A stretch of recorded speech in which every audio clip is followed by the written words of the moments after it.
ఆ చెప్పండి ఉదయ్ గారు. నమస్కారం అండి. బిజీ ఉన్నారండి? ఇది లేదు నాన్న, చెప్పు నాన్న. ఒక్క ప్రశ్న, ఒక 5 నిమిషాలు. ఆమ్, అంటే మాయ వలన ఆ, మనకి జీవుడికి కర్తృత్వ భోక్తృత్వాలు వచ్చాయి కాబట్టి, అంటే అంటే మాయ మరి ఉందని ఒప్పుకుంటున్నామండి మనం. ద్వైతంలో అవస్థాత్రయములు ఏ విధంగా అయితే ఉన్నాయో, మ్మ్. ఆత్మని విడిచి మాయ లేదు. ఓకే. ఆత్మలోనే ఉంటుంది మాయ. మ్మ్. ఓకే. ఏమైనా మాయ ఆహా. అనేది విడిగా లేదు. లేదు. ఓకే. విడిగా జీవుణ్ణి, జగత్తుని, ఈశ్వరుని చూస్తే వాడు లేడు. మ్మ్. ఆత్మతో కలిపి చూస్తే మ్మ్. అది కూడా సత్యమే అన్నారుగా. మాయాయుద్ధం. మ్మ్. Correct, correct, correct. అవును. ఇప్పుడు ఆభరణం కూడా బంగారమే అంటాంగా. అవునవునవును. అయితే అవును. మ్మ్. మూలము అనుగ్రహము చేత ప్రకాశించినప్పుడు మాత్రమే మ్మ్. అది ప్రూవ్ అవుతుంది, లేకపోతే కాదు. మ్మ్. ఓకే. ఎందుకని ఈ మూడు అవస్థలు మ్మ్. ఒకటి ఉంటే ఇంకా రెండు ఉంటల్లే. అవును. నిద్ర ఉంటే మెలకువ లేదు, మ్మ్. మీకు స్వప్నము లేదు. అవును. జాగ్రత్త అవస్థలు ఆ రెండు ఉండవు. ఎందుకని మ్మ్. దేహాలు మారుస్తున్నాడు అవును. ఈ మాయాజీవుడు. అవును. కాబట్టి మాయ అనేది ఏది లేదు అది మాయ అన్నారు ఆదిశంకరులు. మ్మ్. లేదు అంటే ఉనికి లేదని. మ్మ్. ఇప్పుడు చంద్రుడు ప్రకాశిస్తున్నాడు, అవును. చంద్రుడు ప్రకాశం మాయ. ఎందుకని తనకి తెలియదు స్వయం ప్రకాశం. అవును. అవును. ఆధారపడ్డాడు. ఆధారపడి కరెక్ట్. అవును. అవును. కాబట్టి మ్మ్. ఉన్నదేది అన్నప్పుడు ఉన్నది జ్ఞానము, లేనిది సృష్టి. ఇది నా అనుభవం. అవును. అవును. అంటే అంటే ఉనికి లేనిది, స్వయం అవును. ప్రకాశం లేనిది. అవును. అవును. కానీ కానీ ఉంది. లేదంటానికి లేదు. మాయ లేదంటానికి, కానీ ఆధారపడి ఉంది. మాయ ఉన్నది మ్మ్. అనేది మాయలో ఉన్న వాడికే కనపడుతుంది. ఓకే. కలగనే వాడికే కల కనపడుతుంది, అవును. పక్కవాడికి ఎవడికి కనపడుతుంది. మ్మ్. కళ అంటే ఏమిటి? సూక్ష్మదేహమైన మ్మ్. మనస్సుతోటి తనలో ఉన్నది మ్మ్. బయటికి తీసుకొచ్చి చూస్తాడు. మ్మ్. ప్రతిసారి చూస్తాడు కల్లో. అవును. ఆ కల కంటున్నంతసేపు అది సత్యంగా ఉంటుంది నాయన. అవును. ఇంకొక దేహానికి వెళ్ళినప్పుడు ఇది అసత్యమై కూర్చుంటుంది. అవును. చాలా చాలా సింపుల్ గా ఉంటుంది అక్కడ. అవును. కలగనేవాడే నిద్రిస్తాడు, నిద్రించేవాడే మేల్కొంటాడు. మ్మ్. తీరా చూడబోతే మ్మ్. ఆ కలగనేవాడు found to be non existing. అది మ్మ్. మ్మ్. అటు జడమైన దేహము కాదు, మ్మ్. ఇటు ఆత్మైన జ్ఞానము కాదు. అట్లా మ్మ్. ఉంటుంది వాడి యొక్క పరిస్థితి. మ్మ్. కాబట్టి ఒక్క అనుగ్రహము చేతనే మ్మ్. ఎప్పుడైతే నేను ఉన్నానన్న జ్ఞానము మ్మ్. ఒక పిడుగు పడ్డట్టు, ఒక ఉప్పెన వచ్చినట్టుగా అది ప్రకాశిస్తుంది. మ్మ్. ఆ స్థితిలో మ్మ్. ఉండదు, జీవుడు ఉండదు, అవస్థలు ఉండవు, మ్మ్. మరణాలు ఉండవు. మ్మ్. ఆ తర్వాత కూడా ప్రార్థన ఉంది కదా దేహానికి. అవును. 1950 దాకా ఉన్నాడు రమణ మహర్షి వాడి దేహం. మ్మ్. మ్మ్. సో ఇవి కనపడుతున్నాయి. ఏమంటాడు? ఇదంతా ఆత్మలోనిదే పొమ్మంటాడు. ఎవరు మ్మ్. చెబుతాడు? ఎవరు మ్మ్. ఉన్నారని చెబుతాడు? అన్యంగా ఎవరు లేరు. మ్మ్. మ్మ్. కాబట్టి చెప్పే మాటలు కూడా కలలో చెప్పుకునేవే. మ్మ్. ఇప్పుడు వారిని కలగనేవాడు ఉన్నాడు, కలతో అడుగుతుంటాడు జాగ్రత్త అవస్థలో. అవును. దేశ విదేశాలు వచ్చి అడుగుతూ ఉంటారు, ఇదేమిటి అదేమిటి అని. మ్మ్. ఆయన చెప్పేవి కూడా కల్లో చెప్పిన మాటలే. అవును. సత్యము చెప్పలేడు. మ్మ్. అవును. అయితే నువ్వు కాదో చెబుతాడు అక్కడ. అయితే జీవుడు మాయా ప్రభావితం లేనటువంటి ఆత్మ తెలుసుకునే స్థితిలో ఉన్నప్పటికీ మరి మాయకి ప్రలోభమే జీవుడు అయ్యాడు కదా. అంటే అసలు నేను జీవుడు ఉమ్, తెలుసుకోలేడు, ఉమ్, జీవభావంతో తెలుసుకోలేడు. ఎందుకని? ఉమ్, వీడికి అసలు ఉనికి లేదు. తన ఉనికి తను తెలుసుకోలేడు. ఉమ్, దేని మీద ఆధారపడి ఉన్నదో అది తెలుసుకోలేడు. ఉమ్, కొంచెం భయభ్రాంతి ఉంది. ఆ ఉమ్, పురుగు తెలుసుకోలేదు తాడని. ఉమ్, అదంతా భ్రాంతిమయంగా ఉంటుంది, అది తెలుసుకో. ఉమ్, ఉమ్. అంటే ఆత్మప్రకాశంలో ఆత్మే తనకు తానుగా తెలుసుకుంటుంది. ఆ ఉమ్, తర్వాత ఈ దేహం కనపడ్డప్పుడు అనుకుంటాడు ఉమ్, మనస్సుతోటి, ఉమ్, ఓహో నేనంటే ఆత్మేను. అట్లా. ఉమ్. ఓకే. అంటే మీరు అన్నట్టు ఈ అనుగ్రహం ఒక్కసారి కలిగినప్పుడు ఆ, ఒక అనుగ్రహం కలిగిన తర్వాత మరొకసారి ఇంకా కర్తృత్వ భోక్తృత్వాలు అనేటువంటిది ఉన్నది, ఇంకా జరగకూడదు. ఉండవుగా. తెర మీద బొమ్మల్లాగా సాగిపోతూ ఉంటుంది ప్రారంభం ఉన్నంత వరకు. అంతవరకు విదేహముక్తి తర్వాత ఇంక ఎట్టి పరిస్థితుల్లోనూ ఇంక జీవతత్వంలోకి రాదు ఇంకా ఆ పర్టికులర్. సామాన్యంగా రాదంటాడు. ఇంకో మాట కూడా ఉంది, ఉమ్, జీవన్ముక్తుడు, విదేహముక్తుడు అనే పదాలు కూడా ఉమ్, జ్ఞానంలో చెప్పుకునేవే తప్ప అటువంటివి ఏవి ఉండవు ఆయన. ఓకే. నా అనుభవంలో ఒక్క ఆత్మజ్ఞానము లేనిది సృష్టి. అవును. అసలు జీవుడే ఒక ఊహా వస్తువు అంటే ఇక జీవన్ముక్తి, విదేహముక్తి ఇవన్నీ రావచ్చు. ఓకే. చెప్పుకునే కొన్ని మాటలే తప్ప మరొకటి కాదు. అవును. అవును. కానీ అంటే ఈ మౌన స్థితి కానీ ఈ అనుగ్రహం గురించి కానీ మనం ఈ జీవతత్వంలో ఉన్నప్పుడే మనం మాట్లాడుకోవటానికి తెలియబట్టడానికి ఇది జరుగుతుంది. సో కాబట్టి అదే మరి శిశువుగా జన్మించక తప్పదన్నాడు. Before the self realization takes place one should born as a child. Child అంటే అజ్ఞానంతో, దేహాత్మతో. వీడికి రాందే తెలియదు నాయన సత్యం. అవును. అంటే మరి మరి ఇప్పుడు ఒకసారి తెలిసిన తర్వాత కూడా మళ్ళీ ఇప్పుడు అవతారాన్ని తీసుకుందాం అనుకో. జనరల్ గా అవతారానికి తెలిసి జీవతత్వంలోకి వచ్చినట్టేగా మరి కృష్ణుడు గాని రాముడు గాని. ఎన్ని అవతారాలు ఎత్తినా ఉच्चतर శక్తిలోనే పనిచేస్తారు. అవును. అంటే మరి రాముడు అంటే అనుగ్రహం అయిన తర్వాతే జీవతత్వంలోకి వచ్చినట్టే కదా మరి. అంతేగా మరి. లేనిదే ప్రశ్న కూడా రాదు పొమ్మంటాడు రాముడు వారితో. అవును. అవును. అంటే మరి అంటే అనుగ్రహం వచ్చినప్పటికీ కూడా ఈ మాయని కంట్రోల్లోకి తీసుకుని వచ్చి జీవతత్వంలోకి వచ్చినట్టుగా కూడా అటువంటిది కూడా స్థితి కూడా ఉంది మరి. అంతేగా మరి. కృష్ణ పరమాత్మ ఏమంటున్నాడు? జనాడుకు నేను పుట్టలేదు అన్నాడు. రాజులోకి అంటే మరి పొలం తెలిసే చెప్పాడుగా. అవును. అయితే అనుకుంటున్నావు, నువ్వు కర్తవు అనుకుంటావు కాదని చెప్పి మొదలు పెట్టాడుగా. 700 శ్లోకాలు. అవును. అయితే ఈ భావాన్ని పట్టుకుని అంటే జనరల్ గా కొంతమంది యోగులు అనుగ్రహం అయిన తర్వాత కూడా నేను అనుగ్రహంతోనే మాయని నా వశంలో పెట్టి, అంటే అవతార పురుషులు ఎలా అయితే మాయని వశంలో పెట్టుకుని వచ్చారో అలాగ వచ్చి ఈ మాయలో ఉన్న ఈ శరీరం మన ప్రాణాదులు ఎలా అయితే ఆత్మ సత్యమో ఇప్పుడు దీన్ని కూడా సత్యంగా అంటే పర్మనెంట్ చేద్దాం అనేటువంటి ఒక ఆలోచనతో కొంతమంది యోగులు ప్రయత్నిస్తున్నారు.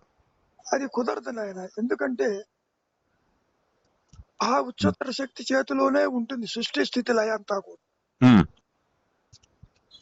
ఆత్మ ప్రకాశించిన తరువాత జీవన్ముక్తుడికి అది ఉండదు. ఇంకా ఉండదు. ఈ ప్రపంచాన్ని మార్చాలి, ఇతరులు ఉన్నారు అనేటువంటి భావన ఉండదు. ఇంకో మాట కూడా అడిగారు మహర్షుల వారు. స్వరూప జ్ఞానము తరువాత మరి జన్మ ఉంటుందా లేదా అని అడిగారు. సామాన్యంగా ఉండదు. ఉच्चतर శక్తి కావాలంటే మళ్ళీ పంపిస్తుంది అన్నాడు. అది కూడా ఉంటాయి అన్నాడు పైగా. అవును. మరి అవతార పురుషులు రాముడు కృష్ణుడు మరి అనుగ్రహం కలిగిన స్థితిలో నుంచే మళ్ళీ దీంట్లోకి వచ్చారు కదా. మరి వచ్చినప్పటికీ కర్మ పోలేదుగా మరి. మరి కర్మ మరి వేసిన బాణానికి కృష్ణావతారంలో బాణానికి పోయినట్టుగా. అవును. అండ్ మరి భగవద్గీతలో నా కర్తృత్వం, నా కర్మ అని, నా కర్మఫల సంయోగం నేను ఉన్నప్పటికీ కూడా నాకు అంటదని చెప్పాడుగా. మళ్ళీ అంటనప్పటికీ తాను చేసినటువంటి కొన్ని కార్యాలు అంటుకున్నాయిగా మరి. అవును. సర్ఫేస్ లో కనపడుతున్నాయి మనకి, అంటే కర్మరాహిత్యంగా కనపడుతుంది అని దాన్ని కూడా కామెంట్ చేశాడు. ఏమిటి? అవతారం ఎత్తినప్పటికీ చేసేటటువంటి యొక్క కొన్ని పనులు వెంబడబడతాయి. కాబట్టి అవతార పురుషులు కూడా పురుషులు అందరూ అవతార పురుషులే నాయన. లేకుండా ఎవరు రారి మాయలోకి. దీన్ని నడిపించేది ఆ ఉच्चतर శక్తి. జీసస్ క్రైస్ట్ కూడా ఐఎమ్ సన్ ఆఫ్ గాడ్ అన్నాడు అంతవరకు. నేను దేవుణ్ణని ఎవరు చెప్పలేదు. మహర్షి చెప్పడు, శంకరుడు చెప్పడు దేవుణ్ణని. కృష్ణ పరమాత్మ కూడా చెప్పడు దేవుణ్ణని. నన్ను శరణు తొచ్చితే మాయేం చేయదు అన్నాడు అంతవరకు. బోధించేటప్పుడు వ్యక్తిగా బోధించినట్టు అనిపిస్తుంది. అది మాయలోనే బోధలు. స్వరూప జ్ఞానులు ఎవరికి చెబుతాడు? ఎవరు ఉండాలని చెబుతాడు? అవును.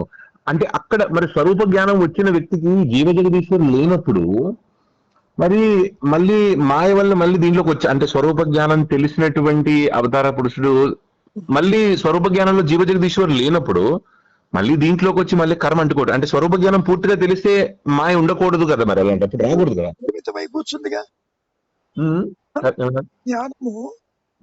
ఇష్టపరమాత్మ దేహంతో పరిమితం అయి కూర్చుందిగా. అవును, మరి ఆయన స్వరూప జ్ఞానం తెలుసు కదా, తెలిసి మళ్ళీ జీవ జగదీశ్వరు లేనప్పుడు లేనప్పుడు ఎప్పుడు ఆత్మపరంగా. అవును, ఆత్మపరంగా లేదు, మరి దిగాడుగా మళ్ళీ దీంట్లోకి. మరి తల్లి ఉందిగా. అవును, ఇప్పుడు నోరు తెరిచి చూస్తే నోట్లో ఇవన్నీ ఉంటాయి ఆవిడికి. అవును అంటే అవును, అంటే మీరు అన్నట్టు ఈ తల్లి ఉంది కాబట్టి ఈ యోగులు ఏమంటున్నారంటే ఆ తల్లితోనే మనం నేను ఇందులోకి వస్తాను, నాకు స్వరూప జ్ఞానం వచ్చిన తర్వాత కూడా నేను దీంట్లోకి వస్తాను, తల్లితోనే నేను దీన్ని పర్మనెంట్ చేసుకుంటాను, శరీరాన్ని నేను పర్మనెంట్ చేసేసుకుంటా, ఆత్మలు అయితే పర్మనెంట్, నేను అలాగే శరీరాన్ని, నా మనసుని, ప్రాణాన్ని కూడా నేను పర్మనెంట్ చేసుకుంటాను, అటువంటి పాసిబిలిటీ ఉంది అంటారు. కుదరుతున్నాయి, ఎందుకంటే ప్రాణము కూడా జడము, పంచభూతములు జడాలు. అవును, కాబట్టి ఒక అనుగ్రహము అంటే జ్ఞానము చేతనే అవి ప్రకాశిస్తాయి. అవును, ఇప్పుడు కూడా నువ్వు గాలి పీల్చటం లేదు, it is the higher power that is taking breath అంటాడు. అవును, అంటే జ్ఞానమే జ్ఞేయంగా ప్రకాశిస్తోంది. ఇప్పుడు చంద్రుడు కూడా సూర్యుడే అనేటువంటి భావంతో ఒక ప్రతిపాదన చేస్తున్నారు అన్నమాట. వాళ్ళు ఎన్ని ప్రతిపాదన చేసినా మూలానికి వెళ్ళేసరికి సృష్టి ఉండదు నాయన. ఓకే, ఉండదు. అవును, అంటే స్వరూపం ఎప్పుడైతే ఉంటుందో మరి విభూతి అనే దానికి స్టార్టింగ్ ఎండ్ ఉంటుంది, అంటే ఆరంభం మధ్యం ఇవన్నీ వస్తున్నాయి, కానీ దాని పర్మనెన్సీ స్వరూపానికి తప్ప విభూతికి పర్మనెన్సీ ఉండదు. Exactly your right. ఎందుకని నేను నరులలో రాజుని అన్నాడు. అవును, ఏది జంతువుల్లో సింహాన్ని అన్నాడు. కృష్ణ ఇది కూడా సింహం అనే కాదు, కంట్రోలింగ్ పవర్ అనే అక్కడ ఎవరికి. బోధలన్నీ కూడా మాయలో చెప్పే బోధలే తప్ప మరి ఎవరు బోధించలేరు నాయన. అయితే స్వరూప జ్ఞానం వచ్చాక ఈ జీవ జగదీశ్వరులోకి మళ్ళీ రావటం అనే పాయింట్ అక్కడ, అంటే ఎంత ప్రయత్నించినా అది ఎందుకు స్వరూప జ్ఞానం వచ్చిన తర్వాత స్వరూప జ్ఞానం జీవ జగదీశ్వరులు లేరంటున్నప్పుడు మళ్ళీ రావటం ఏమిటనే పాయింట్ అర్థం కావట్లేదు. నిమిషం, స్వరూప జ్ఞానం జీవుడికి కాదు అసలు. Realisation is for the self, by the self, to itself. అట్లా ఇక్కడ పావుని అట్టిపెట్టి తాడు ప్రకాశించదు, దేహాత్మ బుద్ధితో జీవుడిని అట్టిపెట్టి ఆత్మ ప్రకాశించదు నాయన. ఆత్మ ప్రకాశంలో జీవుడు, జగత్తు, ఈశ్వరుడు, మరణాలు, సంసారము, సృష్టి ఎగిరిపోయి ఉంటుంది. కాబట్టి ఈ దృష్టితో దాన్ని చూడలేవు నువ్వు. ధృతరాష్ట్రుడికి సైతము దివ్య చక్షువులు ఇచ్చాడు చూడటానికి, అది టెంపరీగా అంత. ఆ చక్షు అంటే జ్ఞాన చక్షు, అది పర్మనెంట్ గా ఇవ్వలేమండి. కోరుకోలేదు, నేను మళ్ళీ చూడండి, నాకు మళ్ళీ బ్లైండ్ షేప్ అన్నాడు, అది వేరే. కాబట్టి మీరు అడిగినటువంటి ఈ జగజ్జీవ ఈశ్వరులు తర్వాత కూడా ఉన్నారా లేదా అనేది అజ్ఞాన దృష్టే తప్ప ఆత్మజ్ఞాన దృష్టితో ఉండదు నాయన. రెండు రకాలైన దృష్టిలు ఉంటాయి. చక్షు దృష్టి, జ్ఞాన దృష్టి. చక్షు దృష్టి ఈస్ పరోక్ష జ్ఞానము, త్రూ ఇంద్రియ, through mind, through projection, to see something apart from you చూస్తాం. ఆత్మ దగ్గరికి వచ్చేసరికి అన్యత్వం ఉండదు, అపరోక్షం. ఇంకా దానికి ఒక పేరు పెట్టాలి, అపరోక్షం అన్నారు. దాన్ని అద్వైతం అన్నారు. అంతకంటే ఏదైనా ఉండేది. అవునండి, అనన్యం అన్యం దృష్టి అని చెప్పారు, అందుకనే భగవద్గీతలో.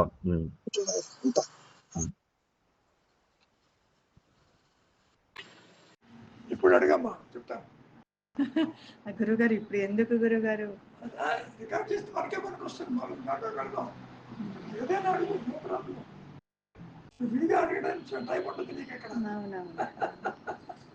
అంటే ఇప్పుడు మీరు చెప్తుంటారు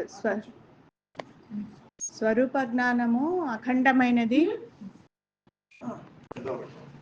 స్వరూప జ్ఞానము అఖండమైనది, సాక్షిభూతుడు అని చెప్తారు కదా గురుగారు. స్వరూప జ్ఞానము అఖండమైంది, స్వయం ప్రకాశమైంది అని అంటున్నారు. మరి సాక్షిభూతుడని ఎలా అంటారు? దాని సాక్షి అని అది చూడదు, ఏమి చూడదు అని చెప్పేసి తనకు తానుగా ఉంటుంది అని అంటారు కదా. సాక్షి అనే పదం చెల్లదు, చెల్లదు. సర్వ సృష్టికి సూర్యుడు సాక్షి అని అనుకుంటాడు మాయలో. సాక్షి అనే పదం మాయలో చెప్పుకునే మాట, ఆత్మజ్ఞానానికి వర్తించదు. ఇప్పుడు ఒక సంఘటన జరుగుతూ ఉంది, అక్కడ విట్నెస్ గా ఈ రెండు ఉండాలి. సాక్షి అంటే విట్నెస్. దాంట్లో పాలు పంచుకోకపోయినా ఒక సంఘటన జరుగుతున్నప్పుడు తాన ఎదుటే జరగాలి. కృష్ణుడు సాక్షి, కౌరవులు పాండవులు యుద్ధం చేస్తుంటే. ఆధ్యాత్మికకు వచ్చేసరికి ఆత్మ ఎదుటే జరుగుతుంది కాబట్టి ఆత్మ సాక్షి అన్నారు అంతవరకు. కానీ అది సాక్షిత్వాన్ని ఒప్పుకోదు. అది అదే కదా, అది అన్యం లేదు దేనికి, అది పాటికి అది ఉంటుందని మీరు ప్రతి సత్సంగంలో చెప్తారు. ఆత్మ సాక్షి అనే పదం ఈ కోర్టులలో చెప్పుకునే మాట. అది ఆత్మ సాక్షిగా నేను చెప్తున్నాను, గీత మీద ప్రమాణం చేసి చెప్తున్నాను. ఆత్మ అంటే ఏంటో జీవుడికి తెలియదమ్మా, జీవుడికి తెలియదు. కాబట్టి ఉన్నటువంటి ఉच्चతర శక్తి అది, దీనికి సాక్షి అనే పదం కుదరదు. First point. రెండు ఆపోజిట్స్. సాక్షి అంటే జరిగే సంఘటనకి ఉండాలి, అదే ఉండాలి, సాక్షిగా ఉండాలి కదా, కలవాలి, తెలియాలి. సాక్షికి బాధ్యత లేకపోయినా ఉండాలి. చాలా మంది సాక్షి సంతకం పెడుతుంటారు, ఈ ఈవెంట్ జరిగిందని చెప్పడం అంతవరకు.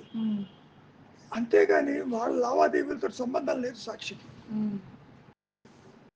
అంటే జ్ఞానము ఎదుటే సృష్టి సాగిపోతుంది అని చెప్పటానికి సాక్షి అన్న పదం వాడారే తప్ప కార్యక్రమాల్లోకి సంబంధం లేదని అర్థం. సృష్టి జరగడానికి సాక్షిగా అని చెప్పారే తప్ప కార్యకలాపాలకు లేదు, సంబంధం లేదు. సృష్టి కూడా సాక్షిగా ఎందుకు అనాల గురువు? ఎందుకంటే దాని ఎదుటే జరుగుతుంది కాబట్టి. సూర్యుడు ఉన్నాడు, సూర్యకాంతితోనే కదా ఇక్కడ జీవకోటి ఎంత పైకి వచ్చింది. జీవకోటికి నువ్వు సాక్షి అని అనుకున్నాను. సూర్యుడు అనుకోలేదు కదా, అది పాయింట్. సూర్యుడు అనుకోవటంలే, నా వల్లనే సృష్టి అయింది. కానీ సూర్యకాంతి వల్ల జరిగింది. ఆత్మజ్ఞానం వల్లనే సృష్టిలో ఉన్న ప్రతి జీవి కదులుతుంది. ఇక్కడ ఆత్మ చెప్పదు, నా వల్లనే వీళ్ళు కదులుతున్నారు. ఎందుకని అన్యత్వం లేదు, అందుకని ఆత్మను ఏమంటున్నారు? అంతర్యామి, సర్వాంతర్యామి అన్నారు. అంతవరకు అంతర్యామి సర్వాంతర్యామి అంటే ఉన్నది జ్ఞానము అని.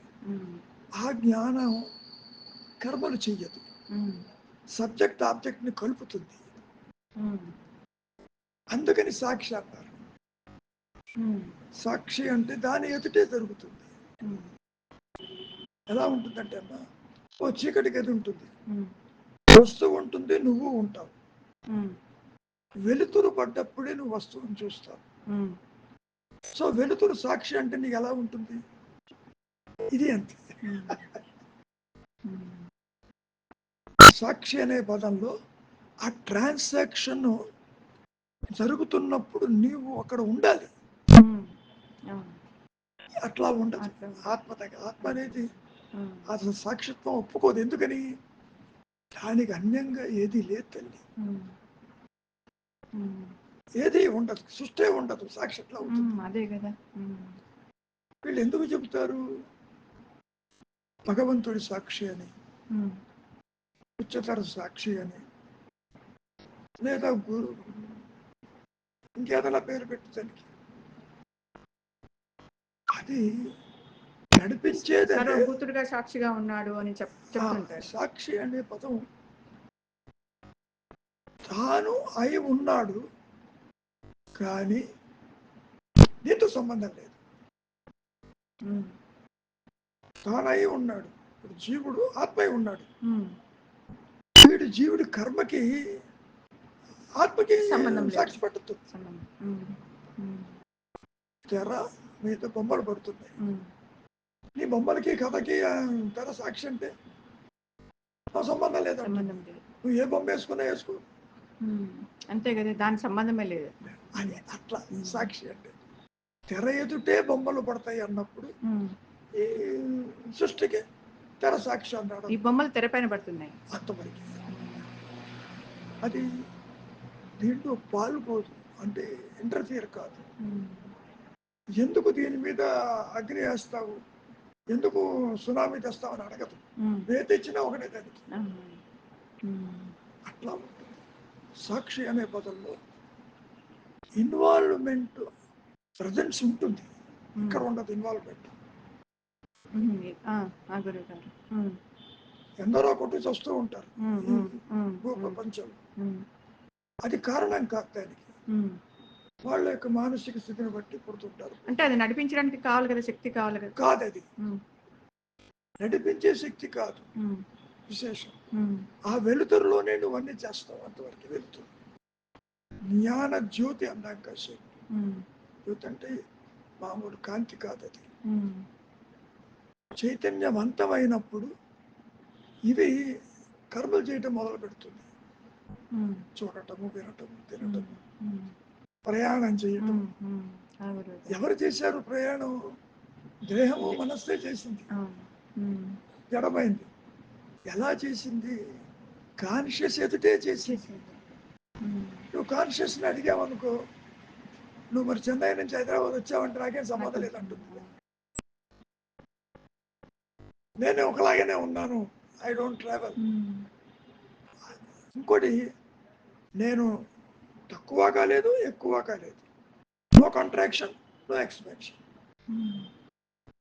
కాబట్టి సాక్షి అనే పదం చెల్లదు, చెల్లదు, చెల్లదు.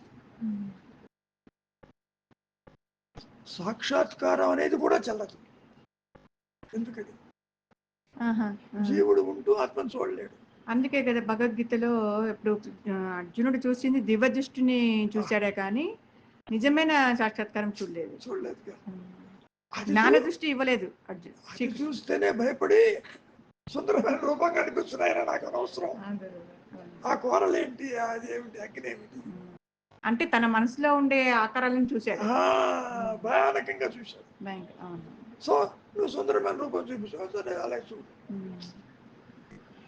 గీత కూడా మాయలో చెప్పుకున్నాను. ఆత్మస్థితిలో గీత ఎక్కడుంది, వాత ఎక్కడుంది?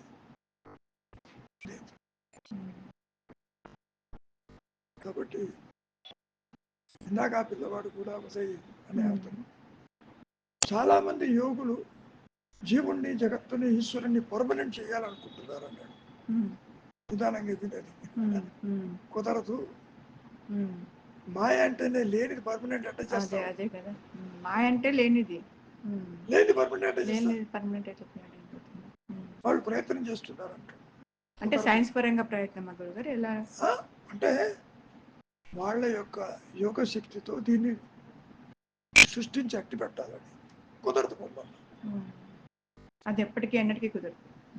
ఐఎమ్ సన్ ఆఫ్ గాడ్ అన్నాడు క్రైస్ట్ కూడా. క్రైస్ట్గా దిక్కు లేకుండా పోయింది.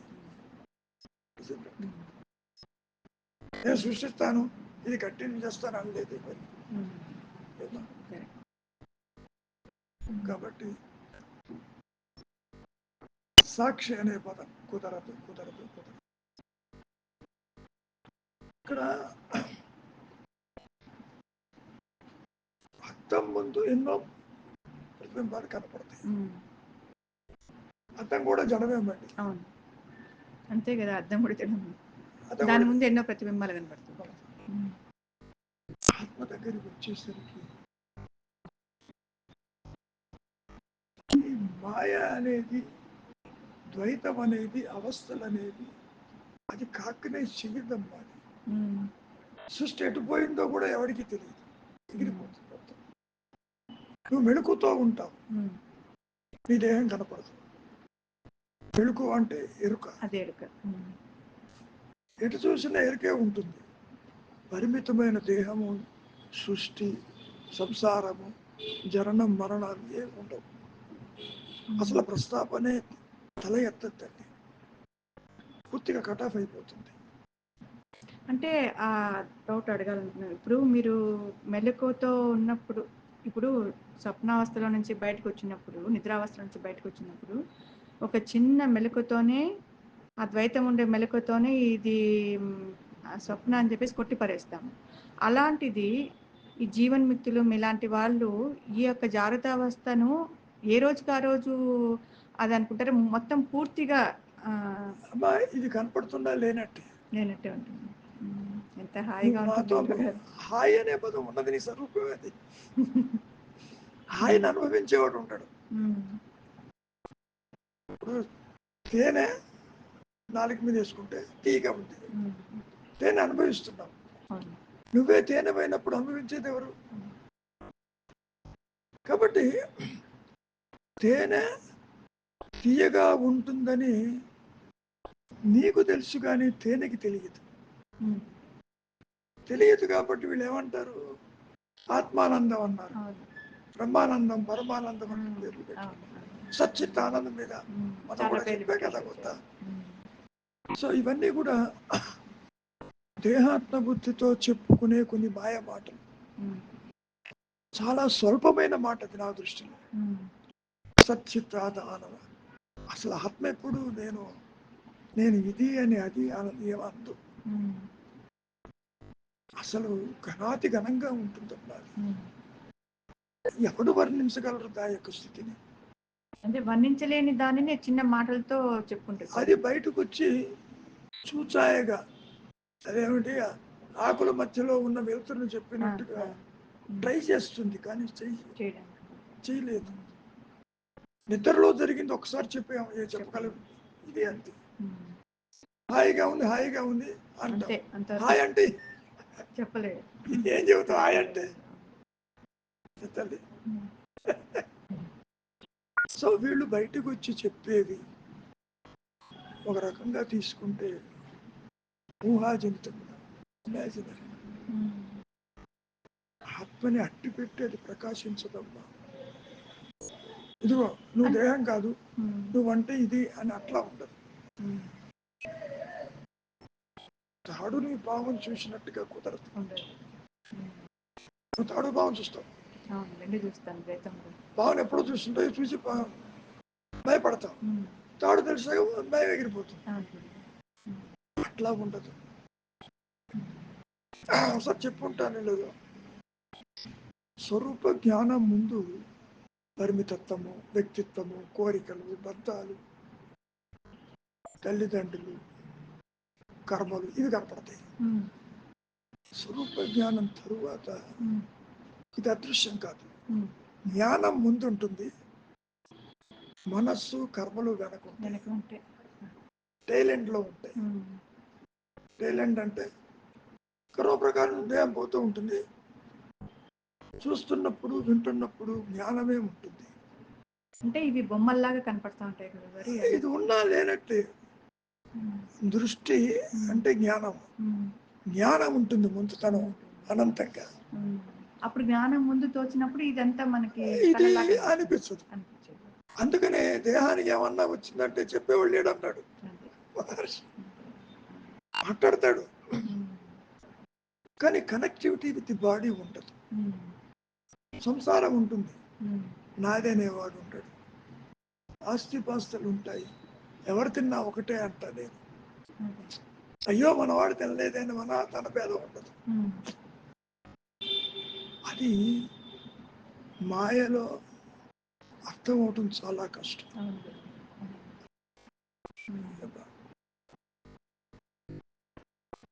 ఒక సందర్భంలో ఒక బంధువు అడిగాడు నన్ను, ఆస్తి ఏమాత్రం ఉంది, నాకేం తెలుసు. లేదు ఇంత ఉంది అంత ఉన్నాను. ఉంటే ఉందేమో, అది ఉన్నదే లేని నాకు అనవసరం. ఈ ఇల్లే నాది కాదన్నప్పుడు అది నాకెందుకు? ఆ ఇల్లే కాదు, ఈ ఇల్లు కూడా నాది కాదు. ఆ స్థితిలో ఉన్నారు మీరు.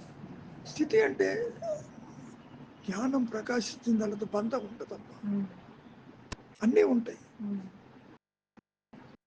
మనుషులు ఉంటారు, సంసారం ఉంటుంది, అటాచ్మెంట్ ఉండదు. అది గుర్తించడం కష్టం, బయటికి తెలియదు. ఎందుకు మా అమ్మాయి అవును, అదే అదే. మా అమ్మాయి అడిగింది, తాతగారు పోయినారు, బామ్మ పోయింది, మరి పెదనాన్న పోయినారు, అందరూ పోయారు, మీకేం అనిపించలేదు అని. ఎక్కడికి పోయారు వాళ్ళు? నాతోనే ఉన్నారు, జ్ఞానంగా ఉన్నారు వాళ్ళు. జ్ఞానమే ఈ విధంగా కనపడుతుందమ్మా. విధిగా ఇండివిజువల్స్ ఉండరు. ఏమో నాన్నగారు నాకైతే బాధేస్తుంది, బికాస్ అటాచ్మెంట్ వల్ల బాధేస్తుంది, లేకపోతే ఉండదు. బట్ ఆ జ్ఞానం వల్ల ఇంకా ప్రేమతో అందరినీ ప్రేమిస్తారు కదా. ఎగ్జాక్ట్లీ, ప్రేమిస్తారని కాదు, భేదం లేకుండా చూస్తారు. అది ఎంత ఉన్నా కూడా భేదరహితం లేకుండా చూస్తారు. అంతేగాని తర్తమా అనే ఉండదు. ఇది అజ్ఞానంలో ఉన్న వాడికి ప్రతిదీ భేదమే కనబడుతుంది. వీళ్ళు పరాయి వాళ్ళు, కొంచెం పరిస్థితులు బాగుంటే ఇలా ఉంటుంది, అలా స్త్రీ ఉంటుంది. అని పురుషుల్ని, ఈ హీనుడని ఆ హీనుడని. సో మాయలో ఉండేవన్నీ అహంకారాలు ఉంటాయి. ఆ దృష్టితో చూస్తాడు. ఇక్కడ చూసేటువంటి యొక్క చక్షు దృష్టి పోయి జ్ఞాన దృష్టి. ఆ జ్ఞాన దృష్టితో చూస్తాడు కాబట్టి ప్రతి జీవిలోనూ ఆ పరమాత్మను చూస్తాడు. That's all. ఇప్పుడు చిన్న సాలిపూరి ఎగురుతూ ఉంటుంది, దానికి నాకు తేడా లేదు. అదే కదా. అది పొరపాటున ఎక్కడన్నా పడితే దాన్ని పక్కకు పెడతా. ఎందుకని? నా ఎదుట పడింది కాబట్టి పక్కకు పెట్టి అంతవరకు. అది దాని ప్రోగ్రాంలో ఉందేమో తెలియదు. కాబట్టి భేదం అనేది ఉండదమ్మా, సృష్టి యావత్ అలాగే ఉంటుంది. ఒక సందర్భంలో భువనేశ్వర్లో ఒక ఒరియా అతను క్వశ్చన్ అడిగాడు, ఒక యోగా క్లాస్. ఠాకూర్ అంటే దేవుడు అని వాళ్ళ దృష్టి. పూజ చెయ్యాలి అంటే పూలు పళ్ళు అని తెప్పుకు రావాలి కదా, చెయ్యాలి కదా. ఎవరు చెప్పారు? పత్ర పుష్ప ఫలం తోయవన్నాడు కృష్ణ పరమాత్మ. అది కూడా చెట్టుకు హాని చేయడం దేనికి? మరి అట్లా భగవంతుని యొక్క ప్రేమ పొందొచ్చు. ఎస్, సృష్టి యావత్తుని నువ్వు ప్రేమించు, దేనికి హాని చేయొద్దు, భగవంతుడు సంతోషిస్తాడు. అంతే కదా. అప్పుడు నీకు ఆ స్వరూపం తెలుస్తుంది. నువ్వేమనుకుంటున్నావు? సృష్టి నీకు విడిగా ఉందని చెప్పి హింస చేస్తున్నావు. చెట్లు నరకటం, అది చేయటం, ఇది చేయటం, పూలు తెంపటం. ఈ మాట కూడా మహర్షి ఉన్నాడు ఒక సందర్భంలో. పూల చెట్టుకే కనుక మైక్రోఫోన్ ఇస్తే నీకంటే ఎక్కువగా మాట్లాడుతుంది. ఎందుకు తెచ్చుతావు? It experience the pain but you can't express. Introvert అయి ఉంటుంది బయట. అంతెందుకు గురుగారు, బయట ప్రపంచం వద్దు, మన సంసారంలోనే ఆ భగవతత్వాన్ని చూసే చాలు, అదే గొప్ప విషయం. అంతేగా మరి. అంటే ఎన్నో భేదాలు ఉన్న, రకరకాల మనసత్వాలు ఉన్న ఈ సంసారంలోనే వాళ్ళను ఆ దృష్టితో చూడడమే అసలు చాలా కష్టం. దీనికి అంతటికీ కారణం బేసిక్ థింగ్స్ దేహాత్మబుద్ధి. నేనంటే దేహం పరిమితం. సో ఇక్కడ ఎక్స్పెక్టేషన్స్, ఆస్పిరేషన్స్, అటాచ్మెంట్స్, అరిషడ్ వర్గాలు, భేదము, క్రోధము, రాగము, ఇవన్నీ ఉంటాయి. అందుకని ఈ జీవుడు రెస్ట్లెస్గా ఉంటాడు. తనది అనుకున్నది పోతే బాధపడతాడు. ఓ సందర్భంలో ఈ ఆస్తిని ఏమైనా సంపాదించావంటే సంపాదించానంటాడు. కాదు, ఇదంతా కూడా ఈశ్వరుడిది, నీవు తీసుకెళ్లేది ఏది ఉండదు. ట్రై చేస్తుడు. ఒక అవస్థ నుంచి ఇంకో అవస్థకి తీసుకెళ్ళలేవే. దేవం రాలిపోతే ఏం తీసుకెళ్తా? కాబట్టి తీవ్ర వైరాగ్యంతో అనుక్షణము ఉంటుంది. Be within, feel without. అట్లా అన్నీ ఉంటాయి. దేని మీద ఆసక్తి, బంధం వద్దు. బంధం నాది, అది వచ్చింది అంటే బయటికి రావడం కష్టం. నాది అనే మమకారం దేహం మీద, సంసారం మీద, స్నేహితుల మీద, పరివారం మీద అది ఏర్పడ్డప్పుడు దుఃఖభాజం ఉంటుంది, దుఃఖపూరితం ఉంటుంది. కాబట్టి ఇప్పుడు కూడా నీవు అదేను, ఏది కొత్తగా రాదు. ఇప్పుడు అంటే గురువుగారు ఇక్కడ సబ్జెక్ట్ ఎంత వింటున్నా, ఎంత అవగాహనకు వచ్చినా, అక్కడ ప్రాక్టికల్గా వచ్చేటప్పటికి, ఎందుకంటే కొన్నిసార్లు ఓకే, కొన్నిసార్లు ఏమైపోతుందంటేనాక తెలియకుండా వచ్చేస్తాయి కొన్ని. అప్పుడు అదే నేను ఇలా చేశానే అని ఒక బాధ ఉంటుంది. ఆ బాధ అంటే కారణం అటాచ్మెంట్. కారణం అటాచ్మెంట్ వ్యక్తులతోటి, ఘటనలతోటి, అంటే అవి బంధాలు అనేది వాసన ఉండడం వల్ల ఆ వాసన నుంచి. ఇప్పుడు నీవు పుట్టక ముందు ఎవరివో తెలియదు. ఈ రాగద్వేషాలు అనేటివి అప్పుడు పోయే తర్వాత ఎలా ఉంటుంది తెలియదు. ఆహారంతో రజో తమో గుణాలు ఏర్పడతాయి.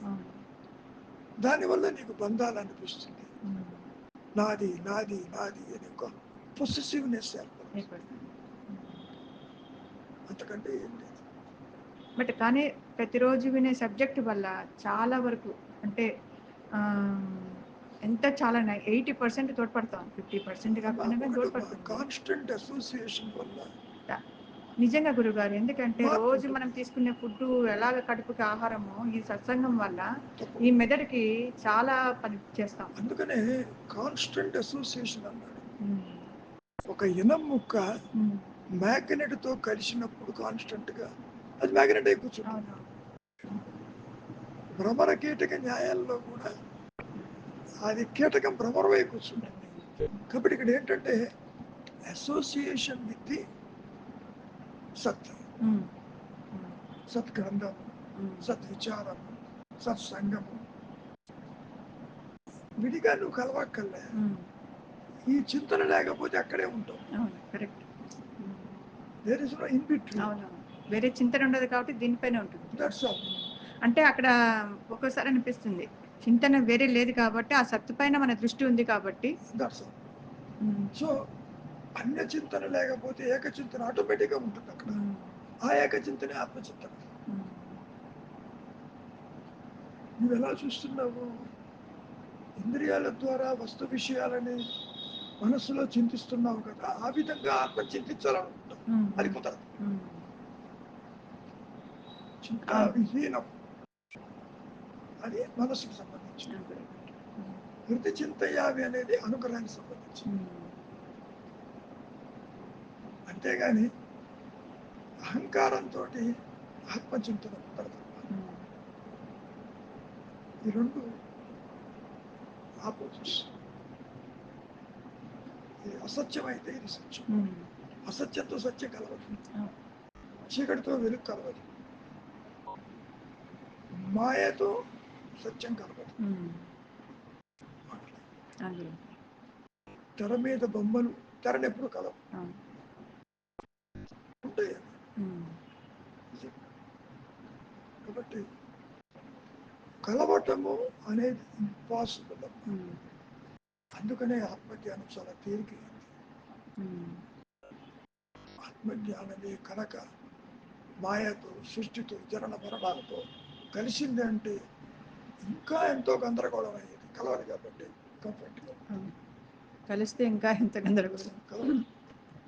అందుకే ఎంతైనా ప్రయత్నించి కలవాలి. అంతవరకు దేనికి? దేహం నాది అంటావు, దేహంతో కలుస్తామని చూడు.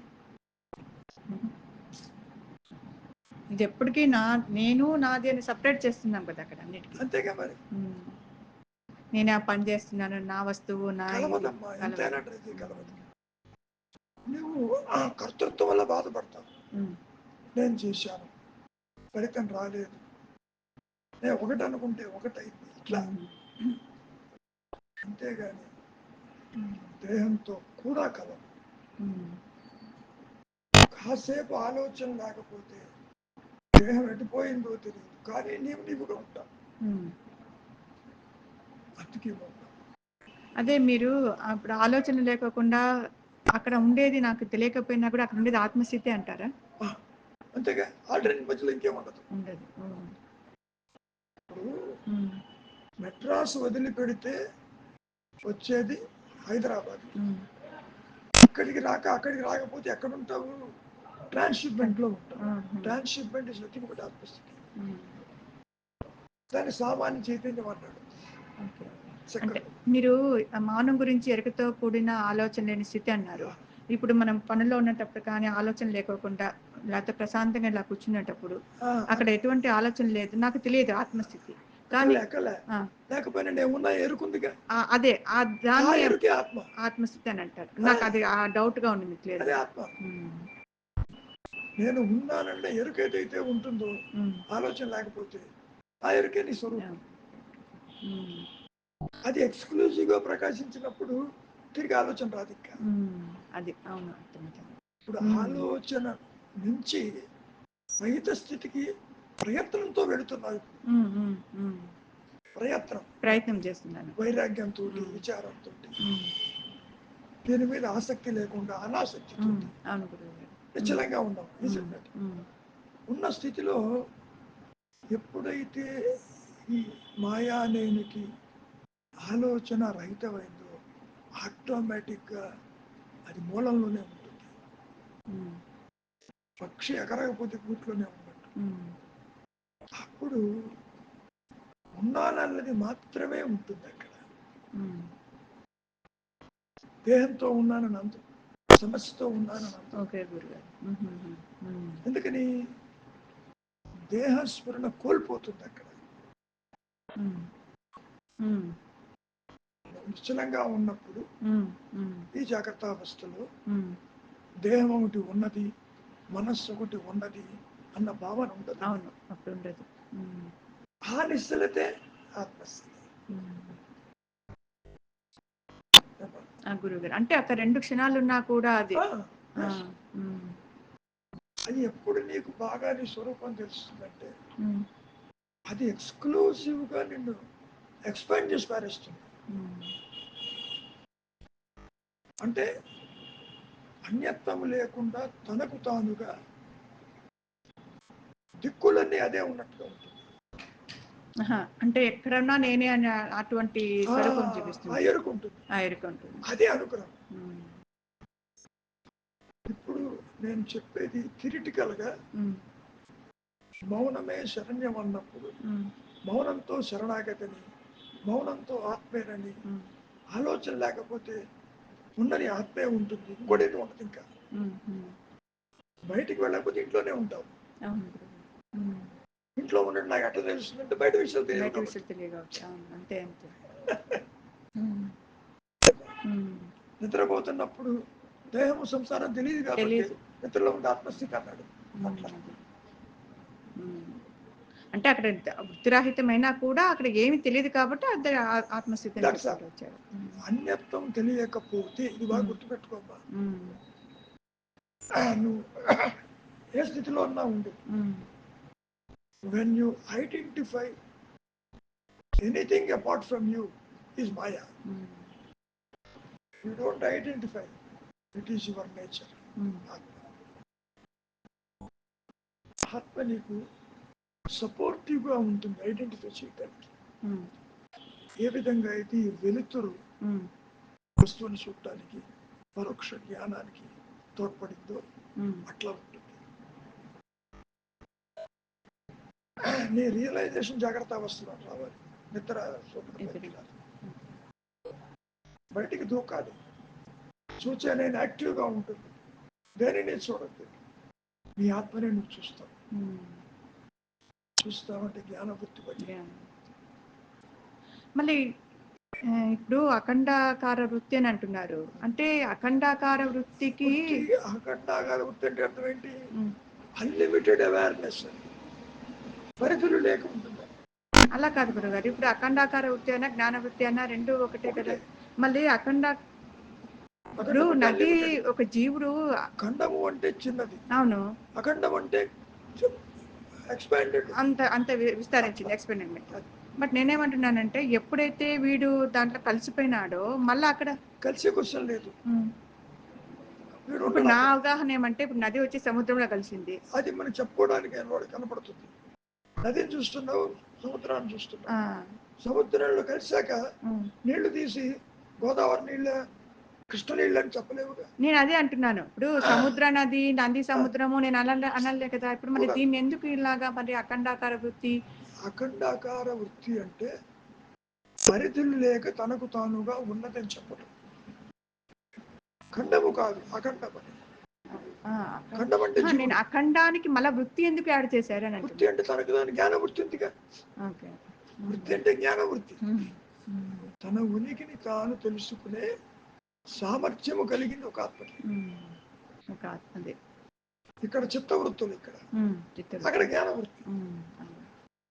చిత్తవృత్తుల్లో బంధాలు ఏర్పడుతున్నాయి, జ్ఞాన వృత్తితో బంధాలు ఉండవు. రాసుకున్నాను, మళ్ళీ మర్చిపోతాను. అర్థమైందా? అర్థమైంది గురుగారు. చిత్తవృత్తి బంధవృత్తి, జ్ఞాన వృత్తి బంధరహితం, అదే మోక్షం. దానికి బంధ మోక్షాలు లేవు. ఉన్నది ఒకటే అవేర్నెస్, ఎరుక. అదే అహంస్ఫురణ. అది మనం మాటలతో చెప్పుకోవటం కుదరదు. అదే అంటే మీరు ఎంత చెప్పినా కూడా అది అవగాహనకి రావడానికి అసలు కష్టం. ఎంత ప్రయత్నించినా కూడా అది ఎందుకని రాదు అంటే మనోపరిధిలో జ్ఞానం ఉండదు, అదే విధంగా జ్ఞాన పరిధిలో మనసు ఉండదు. అంతే కదా, ఆపోజిషన్. అంటే ఒక విషయం గుర్తుపెట్టుకో, ఆల్రెడీ రికార్డ్ అయినవి మాత్రమే రిట్రైవ్ చేస్తుంది. అవును గురుగారు. ఆత్మ దగ్గర రికార్డింగ్ ఉండదు, రిట్రైవల్ ఉండదు. అది దానికి దాని ఉంటుంది. అది తేడా. యాక్చువల్ గా రెండు లేవు, ఒకటే అలా అనిపిస్తుంది. రెండు ఉండవు. ఎన్నోసార్లు చెప్పాను, ఆత్మ ఒకటే ఉంటుంది, మాయా అనేది కూడా ఒకటే ఉంటుంది. ఆ దానికి కళలో చూసినట్టు సృష్టి చూస్తుంది, సంబంధాలు పెట్టుకుంటుంది, సంసారాలు పెంచుకుంటుంది. మాయ నిద్రపోయేటప్పుడు ఇదంతా ఎగిరిపోయిందిగా. నిద్ర తాత్కాలిక మరణము, మరణము శాశ్వత నిద్ర, రెండో ఒకటి. రైతుల్లో చెప్పుకోవడానికి ఆ విధంగా ఇవన్నీ వస్తాయి. అదే రమణులు, భగవాన్ అహంకారాన్ని ఇంత విశదీకరించింది భగవాను. ఒకటమ్మా, చాలా చక్కగా వివరించారు గురుగారు. అక్కడ ఒక ఏంటంటే ఎవరు వివరించలేదు ఇంత స్పష్టంగా. ఇంకోటి కూడా ఏంటంటే ఆయన ఎవరో కూడా నాకు తెలియదు. 60s లో ట్రైనింగ్ వెళ్ళేమంటారు. అదే మీరు చెప్తుంటారు. అనా పుస్తకం నేనెవరో చూస్తే నా అనుభవం చెప్తున్నాడు ఈయన. Yes, here is a saint who knows the truth అన్న అంతవరకు చెప్పడం చాలా కష్టం. వాక్కు కంటదు, ఆ స్థితి చెప్పలేరు. బట్ ప్రాక్టికల్ గా how he moves is a reflection of the reality. వెళ్ళిపోమంటే వెళ్ళిపోతానన్నాడు, అంతే. బంధం ఉంటే ఎందుకంటే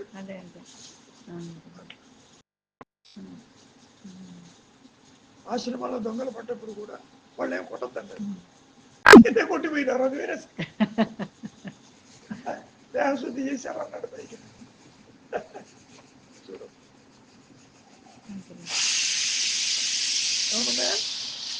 ఆత్మ తనపై తానే కరుణ వహించి స్వస్వరూపమైన ఆత్మను ఎరుకపరిచింది. ఎరుక ఎవరికి పరుస్తుంది? అదే నాకు డౌట్ గా ఉంది గురుగారు. వీళ్ళు అట్టిపెట్టి చెప్పదు. అనుగ్రహంతో నీ స్వరూపము దేహము కాదని తత్వమసి వాక్యాన్ని అక్కడ ప్రకాశింపజేస్తుంది. తత్ అంటే త్వం అంటే నీవై ఉన్నావని ఆ ప్రకాశంలో తేలుతుంది తప్ప జీవుడిని అట్టి పెట్టి చెప్పదు. మట్టు పెట్టి చెప్తుంది, తిరిగి తలెత్తది.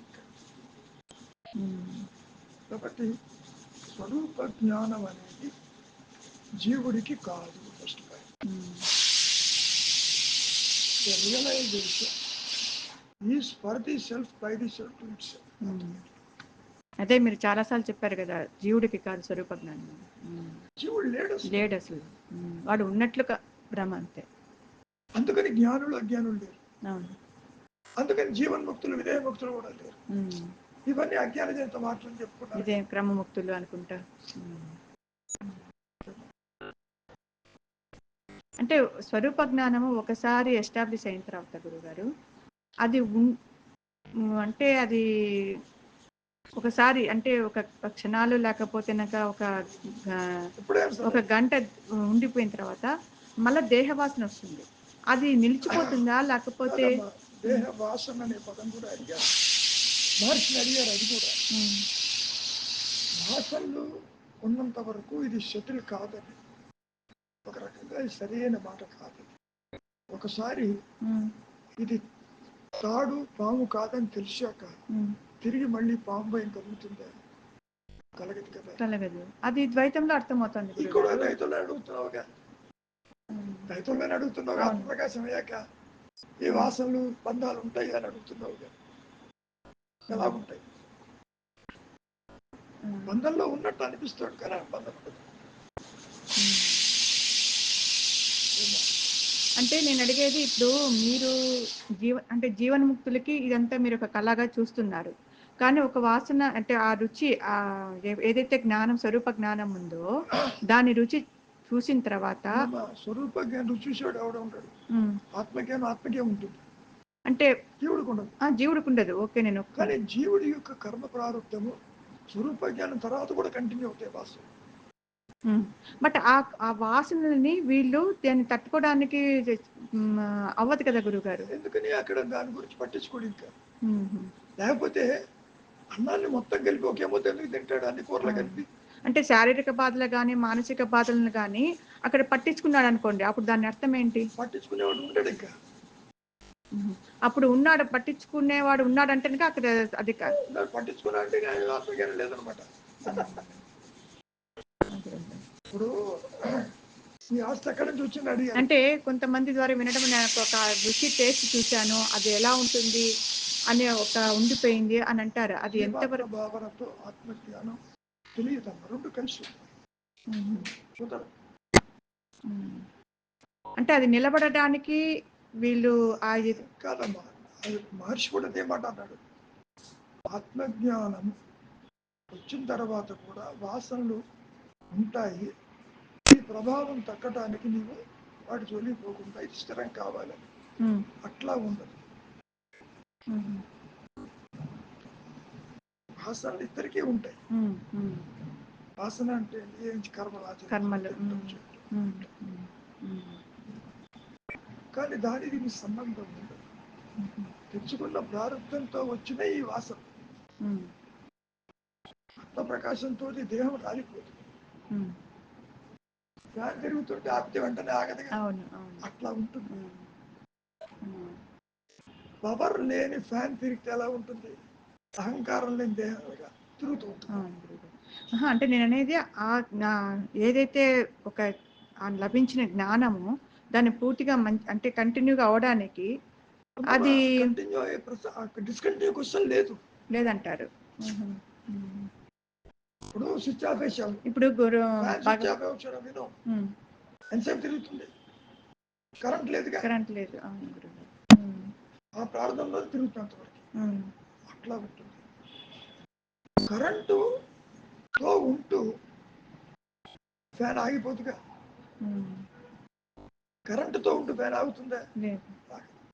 బట్ కానీ భగవాన్ దగ్గర మురుగునారిని అలాగే నీకు అంటే నీకు ఇంకా దేహ ప్రారంభం ఉంది, వాసన ఉన్నాయి కాబట్టి అని చెప్పేసి అని ఆయన ఒక ఆశ్రమం తరలించి ఇవన్నీ కూడా ఆ కాంటెక్స్ట్ ను బట్టి అడ్వైజ్ ఇచ్చుంటారే తప్ప. when once you know it is a rope, the snake fear will never come. when once అనుగ్రహం చేత ఆత్మ ప్రకాశించిన తర్వాత బంధం అనేది పొరపాటును కూడా తలెత్తదు. అన్నీ ఉంటుంది కర్మానుసారంగా సంసారం. దానికి బెస్ట్ ఎగ్జాంపుల్ ఇస్ జనకజ మహారాజు. సర్వకర్మలు ఆచరిస్తూ రాజ్యాన్ని, ఇంకా చెప్పాలి అంటే కృష్ణ పరమాత్మ భగవత్ స్వరూపం అనుకుంటున్నావు. సామాన్యుడిగా చూడు, ఎక్కడైనా బంధం ఉందే? ఎవరితో ఉందే? కాబట్టి be within, feel without. అంటే నీళ్లలో ఉంటూ నీళ్ళు అంటవు అని చెప్పటం.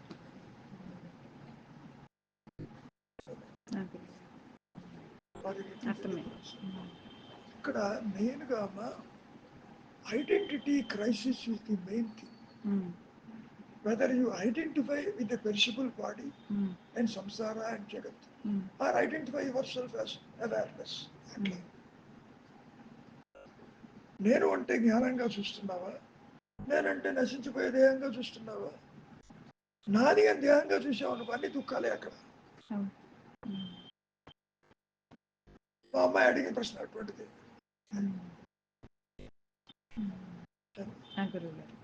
కాబట్టి మనిషిని బంధించేది ఆలోచన. ఆలోచన వస్తే ఆందోళన స్టార్ట్ అవుతుంది. ఆలోచన రాకపోతే నీ స్వరూపమే ఆనందంగా ఉంటుంది అని మైండ్. దేహం చెప్పదు నేను ఆనందంగా ఉన్నానని, చెప్పదు. మనస్సు కూడా సూక్ష్మదేహం అమ్మా, అది చెప్పదు. ఈ అహంకారం అసోసియేట్ అయినప్పుడు చెప్తుంది. సాపేక్ష జ్ఞానం. సాపేక్షం అంటే లోయర్ పొటెన్షియల్, లో పొటెన్షియల్. నేనే లోయర్ సెల్ఫ్, ఆర్టిఫిషియల్ సెల్ఫ్ అన్నాడు. ఏవో పేర్లు పెట్టాలి కానీ కృత్రిమమైంది. మాయా నేనంటే కృత్రిమమే. ఇంకేమన్నా రాసేవా? అంతే గురువుగారు.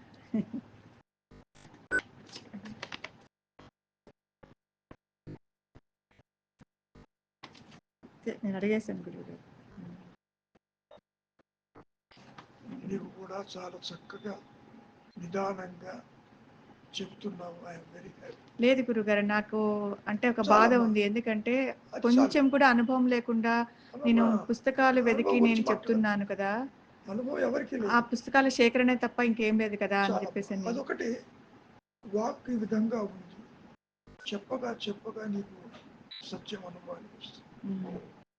అది మటుకు నాకు మననం అవుతోంది గురువుగారు. ఎందుకంటే అది చదవడం వల్ల చెప్పడం వల్ల నాకు లోపల నిద్రలో పడుకునేటప్పుడు అవే వాటలు అవే ఉంటుంది. ఎందుకనంటే ఒకసారి ఇది అసత్యము అసత్యం అన్న భావన కలిగినప్పుడు సత్యం నీకు వద్దన్నా ప్రకాశిస్తుంది. అక్కడ బయటికి పోవద్దు అంటే ఇంట్లోనే ఉంటాం, ఇంట్లోనే స్వయం ప్రకాశం. సమస్య ఎక్కడ వస్తుంది? మనస్సుతో అహంకారంతో మూలానికి వెళ్ళటం కష్టం.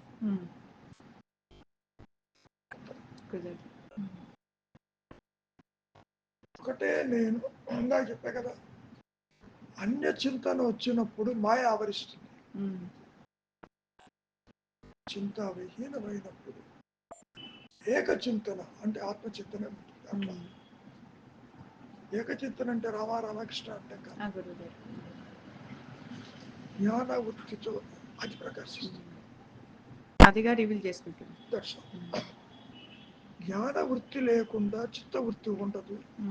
చిత్తవృత్తి లేకపోయినా జ్ఞాన వృత్తి ఎటర్నల్. ఆ వృత్తిని కలిగిన వాడిని జ్ఞాని అన్నారు.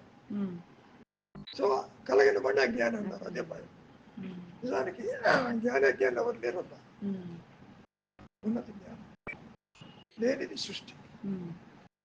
సృష్టిలో ఇదంతా వస్తుంది. అవస్థలు, జీవుడు, జగత్తు, ఈశ్వరుడు.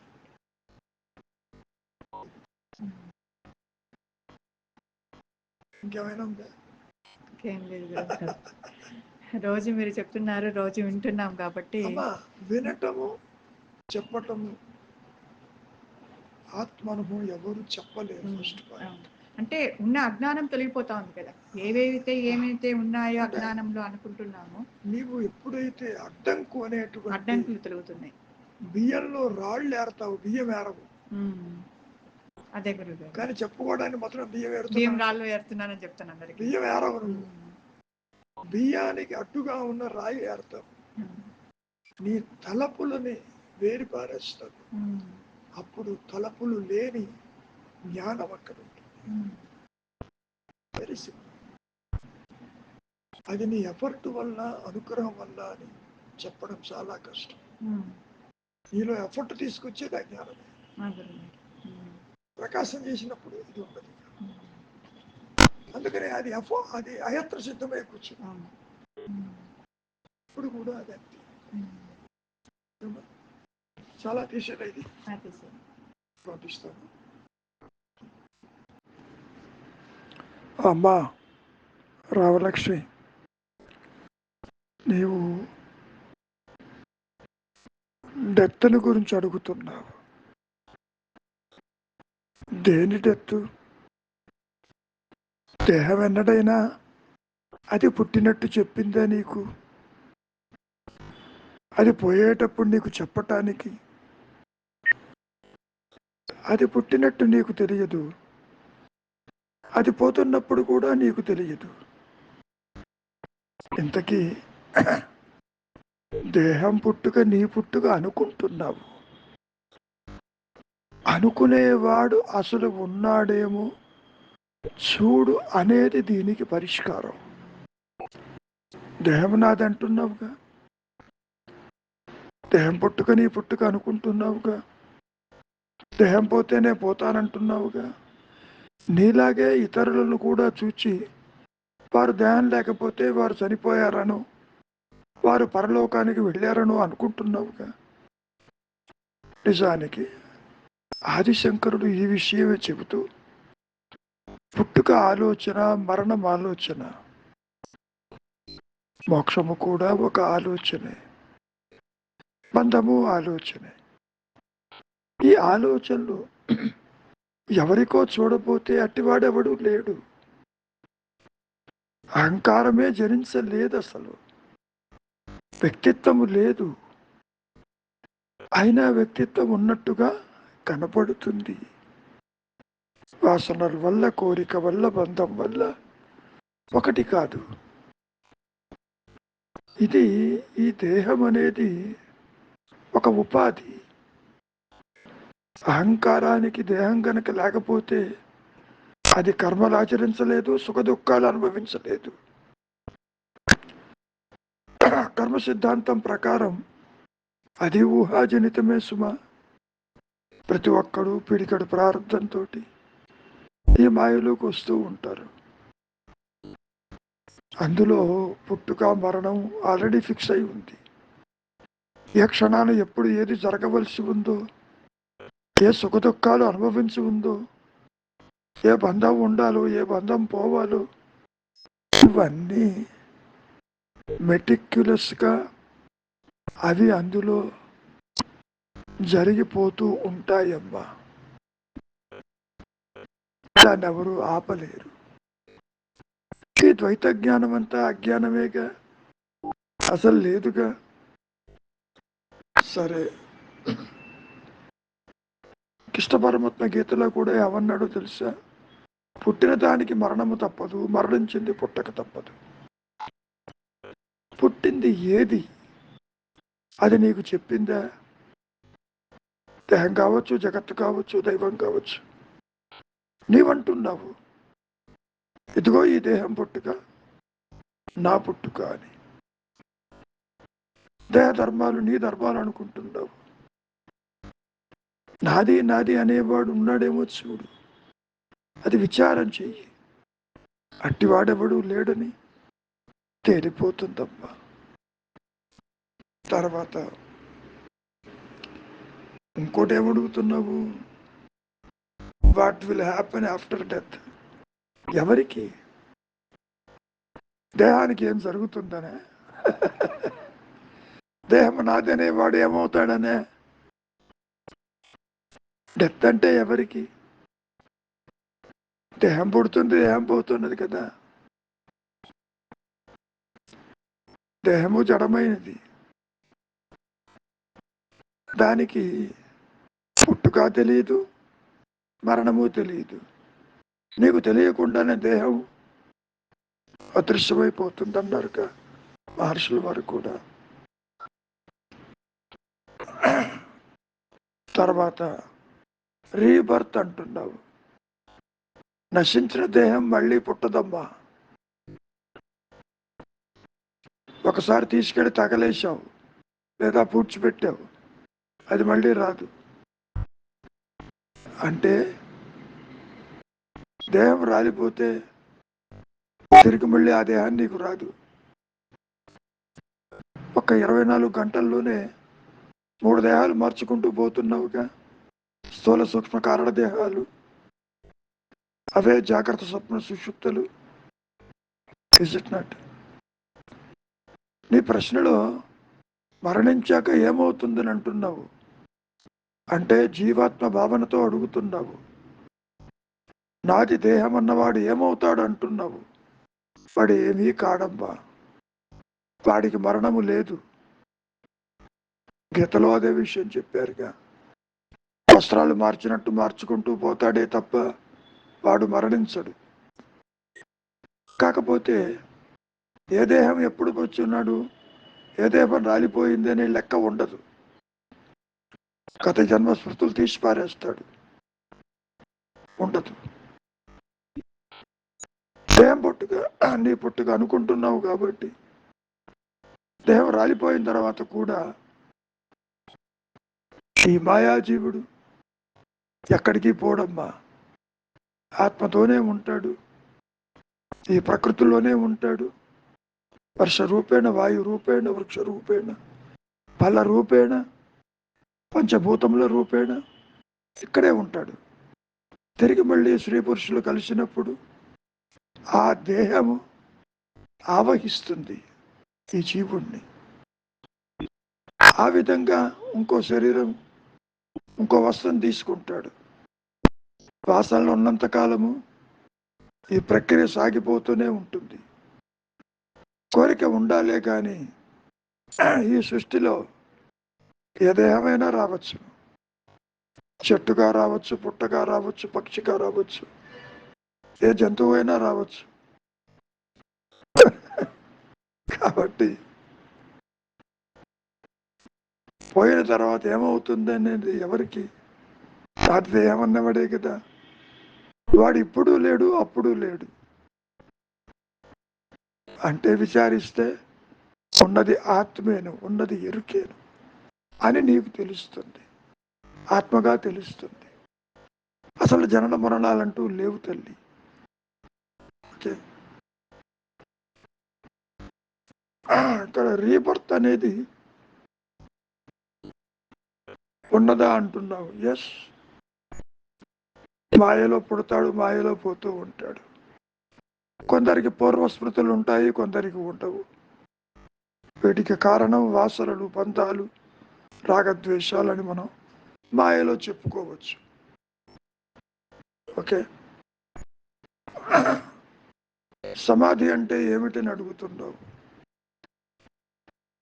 సమాధులు ఎన్నో రకాలుగా ఉంటాయి.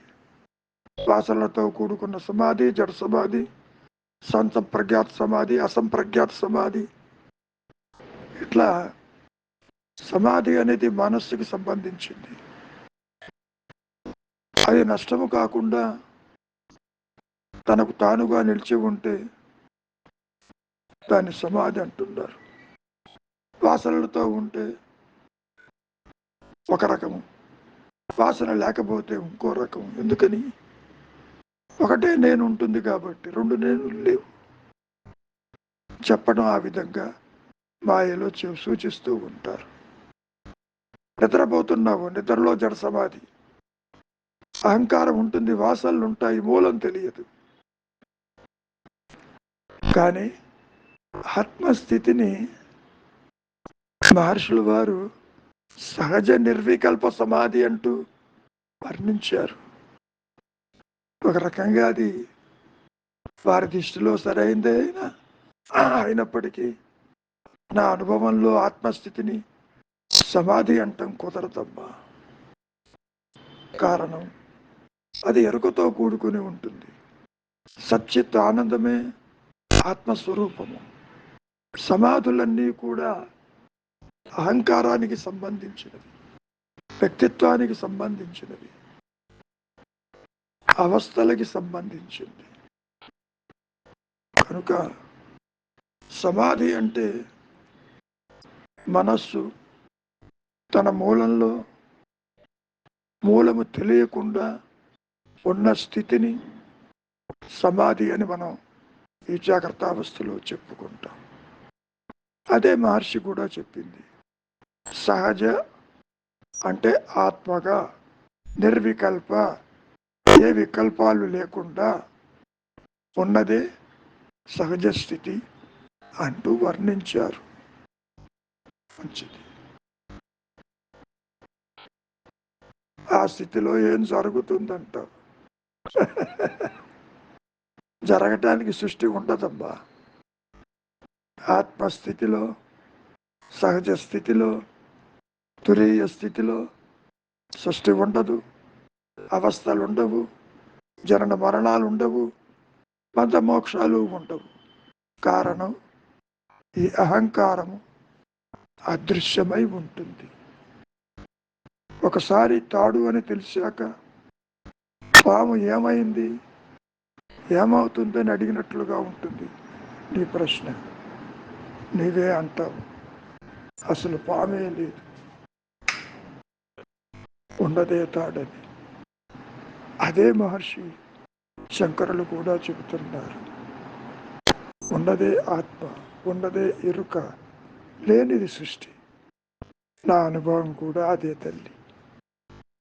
సృష్టిని ఇక్కడ చూస్తున్నావు, చూసినంత మాత్రాన అది సత్యము కాదు కదా. అది ఎప్పుడైనా ఉన్నట్టు నీకు చెప్పిందా? నీవు చెబుతున్నావు, అది నీ ఆలోచన. ఆలోచన ఎవరికో చూడు, అట్టివాడెవడు లేడు అక్కడ. ఉన్నది ఎరుక మాత్రమే. ఎరుక ఆలోచన కాదు. ఎరుక లేనిది ఆలోచన లేదు. ఆలోచన లేకపోయినా ఎరుక ఉంటుంది. తెర మీద బొమ్మలు పడినా పడకపోయినా తెరకి ఇబ్బంది లేదు. ఇవన్నీ కూడా ఒక అవగాహనకి చెప్పిన మాటలు. మంచిది, విచారించు, నీకే అర్థమవుతుంది. మౌనానికి రా, నిశ్చలత్వానికి రా. నీతో కలిపి నీవు చూస్తున్నది అసత్యము, భ్రమజనితమని గుర్తించు. అది చాలు. అనుగ్రహము చేత ఆత్మదానంతరది ప్రకాశిస్తూనే ఉన్నది. నీ పర్మిషన్ తీసుకుని ప్రకాశించదు, అసలు నిన్ను గుర్తించదు. సృష్టిని గుర్తించదు ఆత్మ. జీవుడు సృష్టిని గుర్తిస్తాడు, ఆత్మని గుర్తించలేడు. అదే విపరీతం అంటే మరి ఆపోజిట్స్. దేహాత్మ బుద్ధి చీకటైతే ఆత్మ వెలుగు, రెండూ కలవు కదా. మంచిది. మౌనమే శరణ్యం.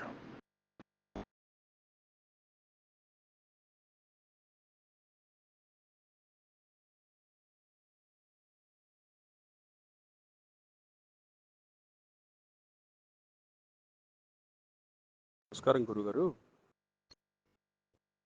నాదొక చిన్న డౌట్. ఇప్పుడు అంటే నాకు ఎవరు వేరే చెప్పేవాళ్ళు ఎవరు దొరకలేదు. ఎవరిని అడిగినా కూడా ఏదో చెప్పేస్తున్నారు, కానీ నాకు అర్థం అవ్వట్లేదు. అసలు మీ అనుభవంతో చెప్పండి. మహాభారతానికి, భాగవతానికి, భగవద్గీతకి మూడిటికి తేడా ఏంటి? మనకు భాగవత గ్రంథం ఉంది, మహాభారత గ్రంథం ఉంది, భగవద్గీత ఉంది. మూడిట్లోనూ శ్రీకృష్ణుడు ఉన్నాడు, కౌరవులు పాండవులు ఉన్నారు, అంతా ఒకలాగే అనిపిస్తుంది. కానీ ఏదో తేడా ఉంది. ఆ తేడా ఏంటో నాకు తెలియట్లేదు, ఎవరు చెప్పేవాళ్ళు నాకు దొరకట్లేదు. కాస్త మీ అనుభవంలో ఆ మూడిటికి తేడా ఏంటో కాస్త చెప్తారా?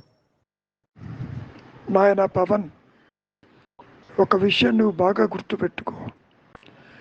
ఏ శాస్త్రమైనా, ఏ పురాణమైనా, ఏ గాథలైనా ఇవన్నీ కూడా మానసికమైన ధోరణులు. వేదములు, ఉపనిషత్తులు కూడా అసత్యములేను.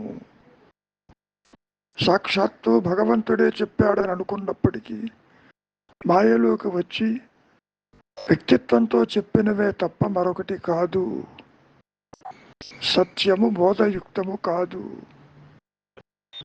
నువ్వు ఎటువంటి ప్రశ్న వేస్తున్నావంటే, మాయలో కొన్ని వేల శాస్త్రాలు ఉన్నాయి. ఈ మూడే కాదు, భారతము, రామాయణము, ఇదిగో భగవద్గీత, పురాణాలు ఎన్నో వచ్చినాయి. ఇవన్నీ కూడా ఆయా కాలానికి సంబంధించినటువంటి యొక్క మానసికమైన బోధలే తప్ప, కాలంకి ఒకసారి చూడబోతే త్రేతాయుగమని, కృతయుగమని, ద్వాపర యుగమని, మరి కలియుగమని ఇట్లా యుగాలు కూడా ఉన్నాయిగా. కాలం అసలు ఉన్నదే? కాలం ఉంటే యుగం ఉంటుంది, యుగం ఉంటే ఆ పురాణాలు కూడా గాథలు ఉంటాయి. అసలు కాలమే లేదు, ఉన్నదే ఆత్మ. కాబట్టి నీవు దేహాత్మ బుద్ధితో కాలం వైపుకు ప్రయాణం చేసి రామాయణం సత్యమా, భారతం సత్యమా? సత్యమా అంటే ఏమిటి? భగవంతుని గురించే చెప్పిన ఇవన్నీ. రామావతారంలో రామాయణం వచ్చింది, మరి కృష్ణావతారంలో కృష్ణ లీలలు వచ్చినాయి. మరి కృష్ణావతారం ద్వాపర యుగంలోనే కదా భగవద్గీత వచ్చింది. కాబట్టి ఇవన్నీ కూడా మానసికమైన ధోరణులు మాత్రమే. భగవంతుడు ఒక ఆలోచన, దేహాత్మ బుద్ధి ఒక ఆలోచన, జగత్తు ఆలోచన. ఒక విషయం బాగా గుర్తుపెట్టుకుని ఆయన, స్వరూప జ్ఞానమందు ఈ మనస్సు అక్కడ లేదు, ఈ అహంకారము లేదు, దానికి ఆ విషయం తెలియదు. ఆత్మే జీవుడన్నా, ఆత్మే భగవంతుడన్నా, ఆత్మే సర్వ సృష్టి అన్నా అది కూడా ఒక మానసికమైన ధోరణి తప్ప మరొకటి కాదు. అసలు సృష్టే లేదు నా అనుభవంలో. సృష్టే లేకపోతే శాస్త్రాలు ఎక్కడి నుంచి వచ్చినాయి? సరే, ఈ సందర్భంలో ఒక మహాభక్తుడు కృష్ణ పరమాత్మను అడిగాడు, నాకు శాస్త్రాలన్నీ కూడా అధ్యయనం చెయ్యాలని ఉన్నది, మీ అనుగ్రహం కావాలన్నాడు. అప్పుడు కృష్ణ పరమాత్మ ఏమన్నాడు తెలుసా? 5-6 కొండలు చూపించాడు. శాస్త్రాలు ఇన్నున్నాయి చూడమన్నాడు. వాటన్నిటినీ నీవు అధ్యయనం చేసి గ్రహించాలి అంటే కొన్ని వేల కోట్ల జన్మలు ఎత్తాలన్నాడు. అది జరిగే పని కాదు. మరి ఏం చెయ్యాలి? సత్యం ఎరిగిన జ్ఞాని దగ్గరికి వెళ్ళు, అతడు సూచిస్తాడు శాస్త్ర సారం ఏమిటో, అది నువ్వు గ్రహించు. అంతేగాని శాస్త్రాలు చదువుతానంటే కుదరదు, అది అయ్యే పని కాదు. ఆత్మజ్ఞానము శాస్త్రాల్లో ఉండదు. అదే విషయాన్ని మహర్షుల వారు కూడా చెప్పారు. నీ స్వరూప జ్ఞానం ఒక్క అనుగ్రహం చేతనే అది ప్రకాశిస్తుంది తప్ప గురువు అందించడు, ఇతరుల నుంచి రాదు, పవిత్ర గ్రంథాల్లో ఉండదు. ఇంతకంటే స్పష్టంగా ఎవరు చెప్పగలరు? పైగా ఎన్నో అవతారాలు ఎత్తారు. ప్రతి అవతారానికి ఒక పురాణం ఉంది కదా. Is it not? కార్తీక పురాణం దగ్గర నుంచి మరి అన్ని పురాణాలేగా. Is it not? ఇవన్నీ కూడా నీ మనస్సులో ఒక భక్తి భావనకే తప్ప ఆత్మ ప్రకాశానికి పనికి రావు నాయన. వాడి జోలికి పోవద్దు. అవి సత్యమా అసత్యమా అని చూడబోతే పూర్తిగా అసత్యములు. వేదాలకే దిక్కు లేదు, ఉపనిషత్తులకే దిక్కు లేదు, మరి పురాణాలకు ఉంటుందా? మరి పంచమ వేదం కింద మహాభారతాన్ని చెప్పుకున్నారు అంటే అర్థమేంటి? ఒక అవగాహనకి చెప్పిన మాటే తప్ప మరొకటి కాదు.